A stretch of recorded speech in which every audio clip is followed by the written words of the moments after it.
Науката да се приближи кон луѓето зашто таа е основата на животот. За таа цел Универзитетот Гоце Делчев организираше настан под име Наука за живот, на кој еминентни професори и академици зборуваа на контроверзни теми.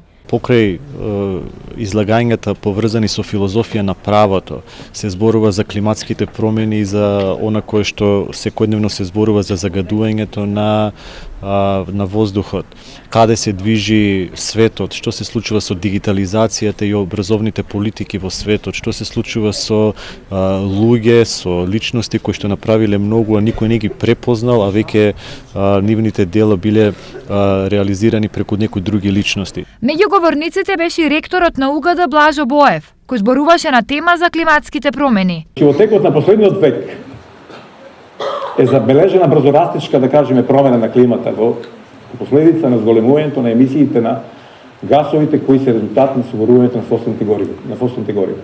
Значи во експлоатацијата на јаглените, во експлоатацијата на нафтата или она што значи индустриализација на планетата.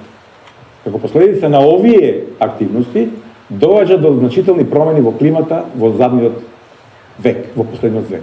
Освен Боев, обраќање на настанот имаше и академикот Владо Камбовски.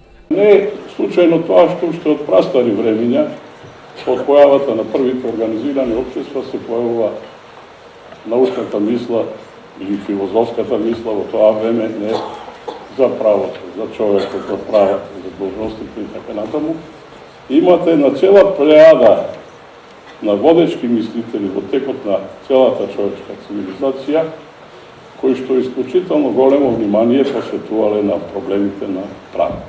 Ова е прв од низата настани кои УГД ги организира во делот на науката.